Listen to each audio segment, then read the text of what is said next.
Hello guys, today we'll talk about liberalization. So in the economic policy, industrial economic policy 1991 to 2001, there was major changes or major reforms that was introduced by the government, and that is generally called as LPG program. LPG program. L stands for liberalization.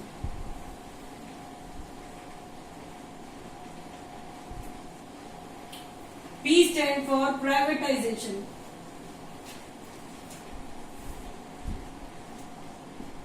And G stands for globalization.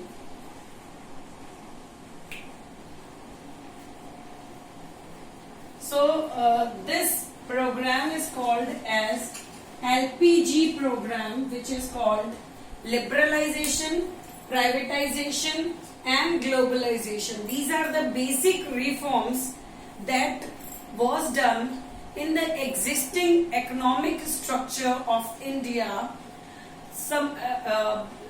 Basically the old economic policy was not giving good result, and that's why due to the crisis of those policies or those India is facing a crucial problem over there. That's why these reforms were introduced by the government. So first one, today we'll talk about liberalization. So liberalization means simplification of rules and regulations of in the economic structure.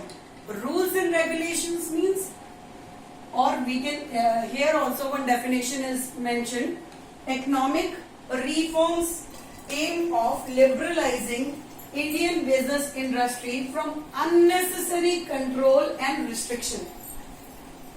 We are talking about unnecessary control or restriction. So whatever the government has faced, in the initial policy, the government, it was a socialist mixed economy.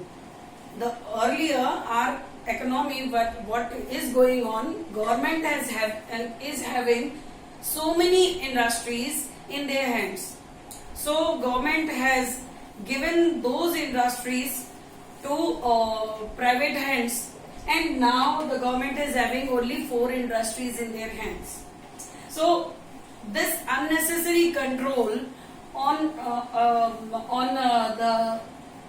the business world or on the trade world reduces the quality or the efficiency of government on those sectors. So that's why, and they are not giving good results also, they are not giving good revenue to the government.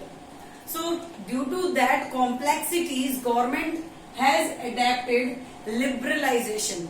Liberalization means simplification of rules and regulation, or it is unnecessary control that was there, unnecessary control or restriction in the current economic policy that was eliminated by the government, or that was reduced by the government. So first point we'll consider in liberalization is abolition of licensing system. Earlier, when the government was imposing a license on so many goods, or the industries those industries that are want to establish some for the control of those industries, that is very required in the particular areas. So government has imposed so many license. So due to that, the public is not coming, even the foreign companies are not coming to India because of so many complications or the formalities that government is imposing. So government has, in this liberalization, government has abolished the licensing system. Earlier it was around 18 companies where it is very essential to impose. So it was reduced from 18 to 6.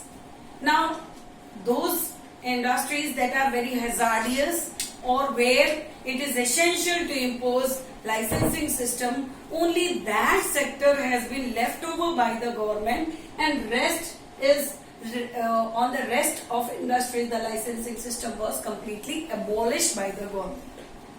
Now the next is reduction in tax rate. As the government, before economic policy, the government is facing a deficit of revenues. Government is not getting good revenues. The expenditures are the expenditure are more than the revenue collected by the government. That's why government has imposed lot of taxes on the goods, direct, indirect taxes on the different stages. The tax was imposed. So that was also, and the rate of taxation was also high. So in that case, after the liberalization, the government has reduced the tax rate that was earlier imposed by them, that was reduced to some extent. So it will also give relief to the industrialist, that they whatever the earning, whatever the profit they are earning in the particular financial year, so they have to pay a justified tax to the government. So that also influences the industries, entrepreneur to enter in Indian market. Again, the next point is allow free movement of goods and services globally. Earlier, as I told you, liberalization means liberal policy, simple policy, and reduced restriction, unnecessary control and restriction on industries.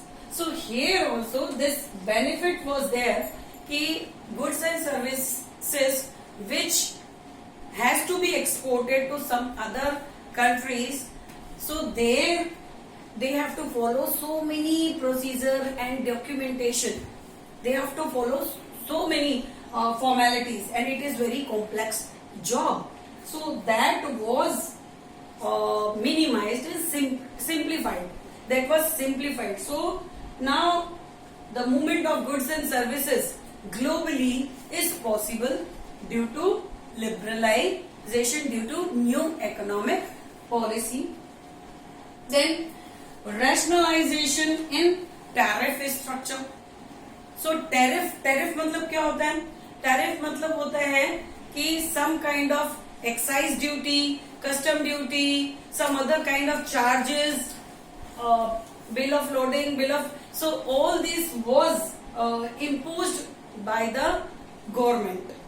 When any goods or services that crosses the border, or when we are exporting the goods to other country, so that is called tariff.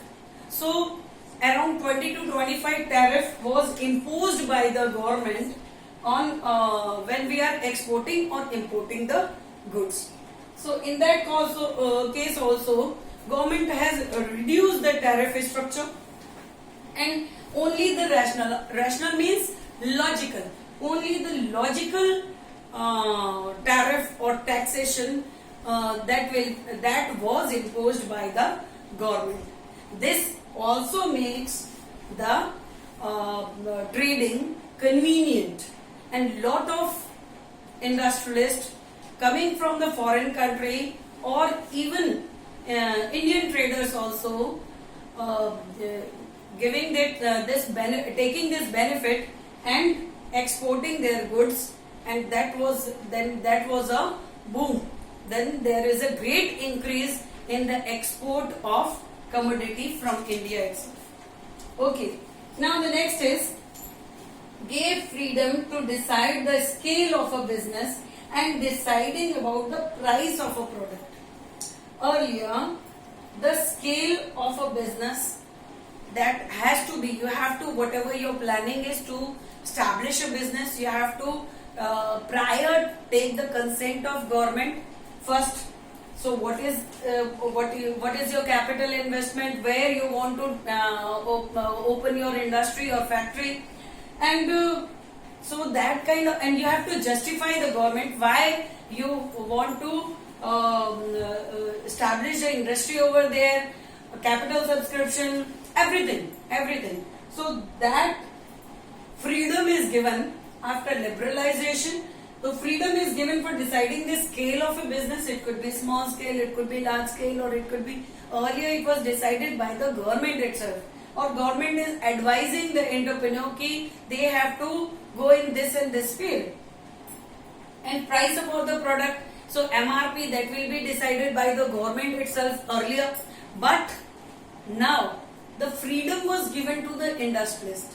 Like whatever the cost of production they are having, they'll decide the direct and indirect expenses incurred on a commodity, and then they'll decide MRP. Despite essential goods that was given by the government on few goods that are very necessity goods, and that is for the to uplift the below poverty line people. So that's why few except few commodities, the freedom is given to the industrialists that whatever the product they are producing, they have full freedom to decide the price of a commodity and compete in the market. So that freedom is also given in liberalization. And finally, simplification of export and import procedure, that I told you earlier also, कि in liberalization, whatever the procedure and documentation which has to be adapted by everybody when they are going out for exporting or importing something. So in liberalization, export and import procedure, whatever earlier it was adapted by the government, was very complex system, which is whatever the unnecessary factors were there, that was completely been abolished by the government, and only a justified or simpler structure was adapted right now after this economic policy. Okay, so liberalization, after doing all such practices, it helps the government to increase their revenue, because lot of companies are coming now. India or the foreign countries that are investing FDIs, foreign direct investment in India, that is also the freedom, because the complications are reduced and it is simpler. So everybody is interested, because India has a huge population, they'll get a huge market also. Now, so licensing system, tax rate, all this, if these are reduced, or liberalization policy was adapted by the government, due to that there is a great increase in the foreign companies that are doing capital investment in our country itself, and also the new technology enters in India, because they are when they are establishing their factory or industry in India, then it will, the competition increases. Then the home country, it means was the Swadeshi company should also upgrade their technology for the survival of their company with foreign companies. Okay, so in that way, standardization, upgradation of the commodity, quality, technology, all this was improved, and that due to that there is a, whatever the downfall was there in economic policy of India earlier, and then that will help this liberalization and privatization and globalization, that will help the government or Indian market, that helps the Indian trade world to grow with a faster speed. So that's it for today. Thank you.